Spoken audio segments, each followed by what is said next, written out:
This film is intended for eye surgeons for training and education purposes.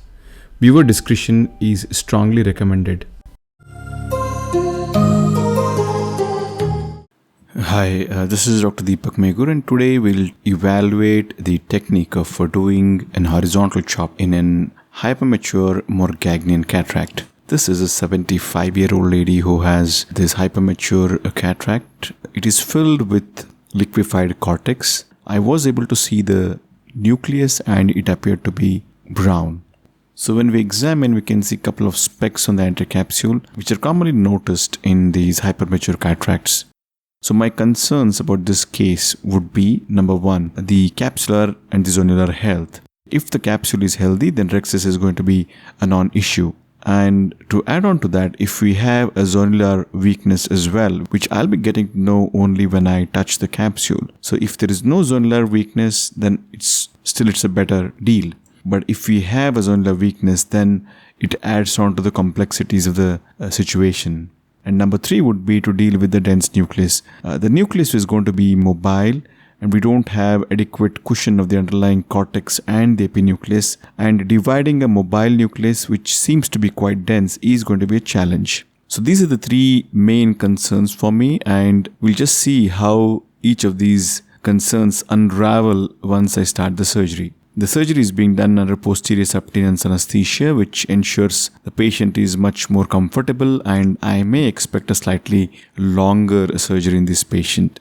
The side ports are made, the capsule is stained, the OVD is used to pressurize the chamber, and now is the time to perform the main incision. Now, because I'm not so certain about the zonular health, and in the event of an intraoperative complication, I would want to convert to manual small incision cataract surgery with a scleral tunnel incision. Keeping this point in mind, I am performing a scleral incision here. You can see the incision is typical triplanar as I do my limbal incision. Only thing is the initial groove is placed on the sclera. It's about 3 mm long and about 0.5 to 1 mm behind the limbus. A sclerocorneal tunnel is created by my 2.8 mm bevelop sharp keratome. A tunnel of about 1.75 mm to 2 mm is created, and then I enter into the antechamber. So we have a solid tunnel of about 2 mm starting from the external groove to the internal corneal entry, and this should serve us well.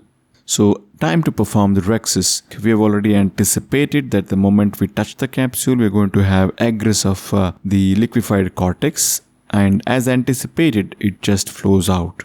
So time to stop the surgery, irrigate out all the loose material so that the visualization improves, refill the chamber with OVD, and now is the time to perform the rhexis. At this time, I would like to use a capsulorhexis forceps.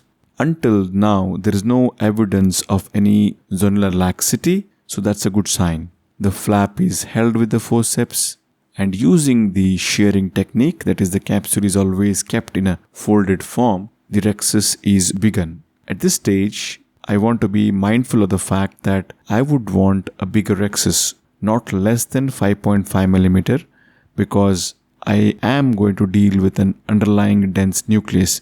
Having a bigger rhexis is prerequisite in such a situation, simply because when we're dividing the nucleus, there are going to be some aggressive lateral separation maneuvers. Bigger rhexis gives us ample space to do this without stretching or tugging at the rhexis margin. So I have a nice large capsulorhexis which is going to serve me well during the nucleus division process. The nucleus division process, I want to show it in slow motion. The maneuvers are all being done in very slow motion so that it would help for the beginners to understand the maneuvers.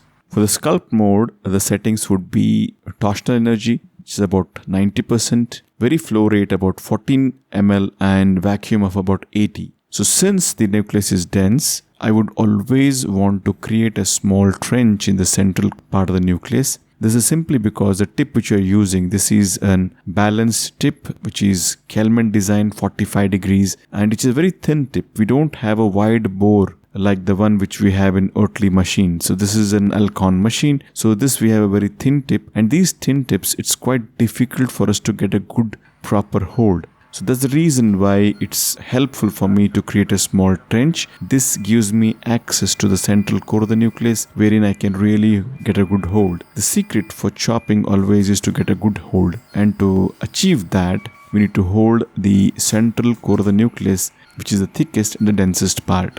The second alteration which I would do compared to most phaco surgeons is I consciously switch to longitudinal energy during the chopping mode, simply because the longitudinal energy is not so incisive or has got lesser cutting ability than the torsional energy. Hence, we don't create a larger hole than what is actually required. We require a very small hole which can snugly fit the tip. That's the reason my preference to go in with the longitudinal energy, especially during chopping. So once you've reached about 40 to 50% depth, now is the time to perform the chopping. The chop settings are longitudinal energy of 40%. It's in burst mode, and I'm going to use a burst of phaco energy so that the tip gets buried into the substance of the nucleus.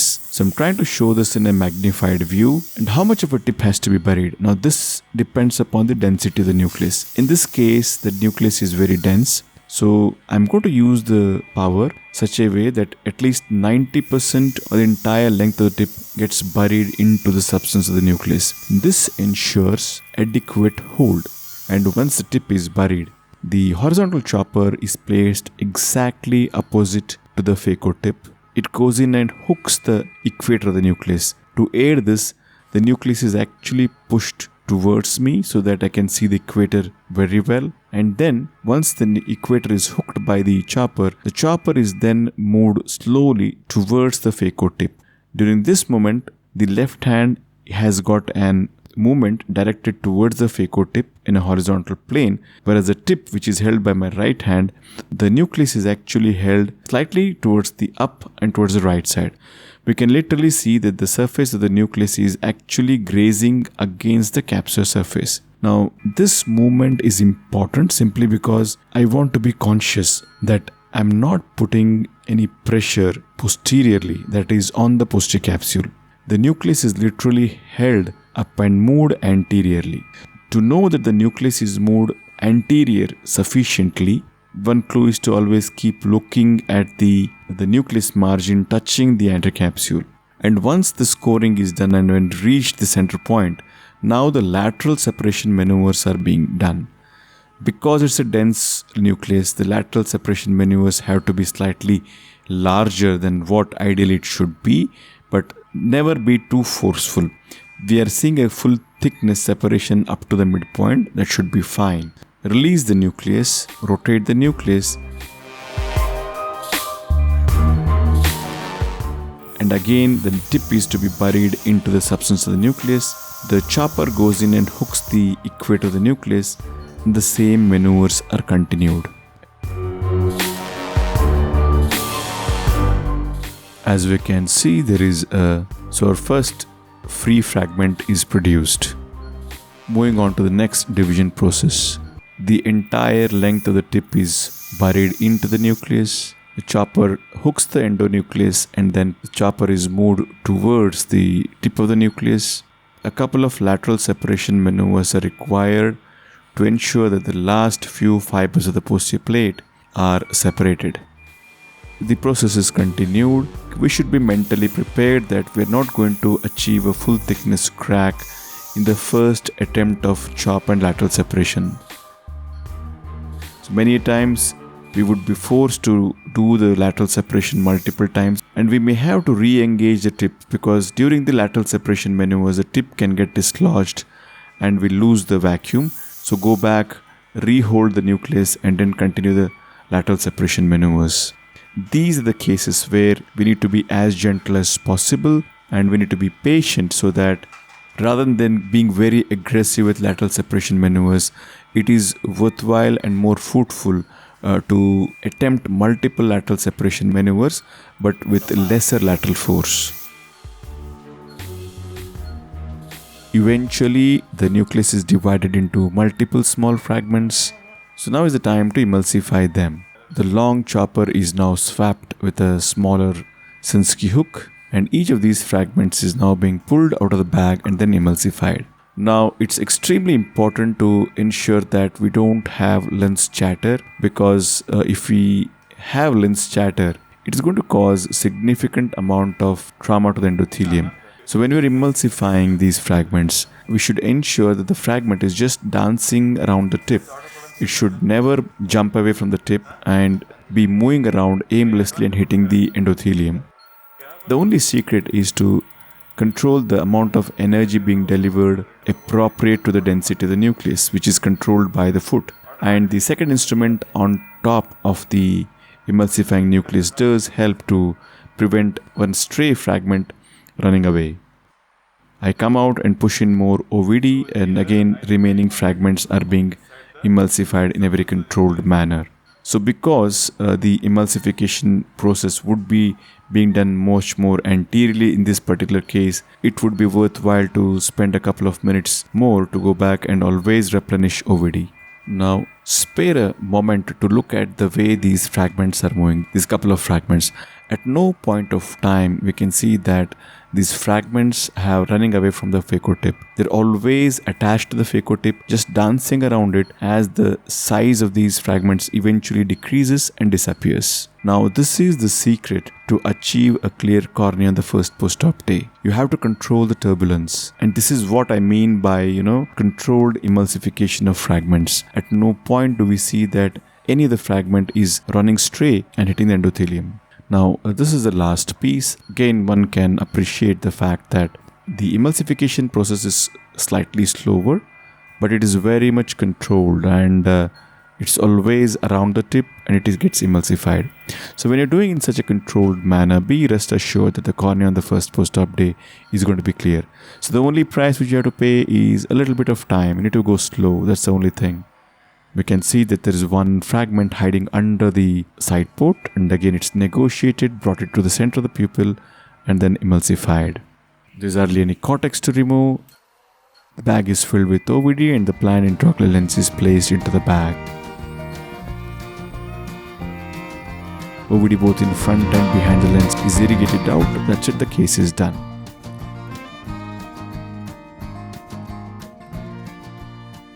Horizontal chopping is really beneficial in these Morgagnian cataracts. Now, because the nucleus is mobile, using this more physiological form of chopping is the best way to divide this nucleus. The only care one has to take is that when you're doing these lateral separation maneuvers, ensure that the nucleus is held more anteriorly, that is pulled up with the right hand as the chopping and lateral separation maneuvers are being done. This prevents any inadvertent pressure being exerted on the posterior capsule.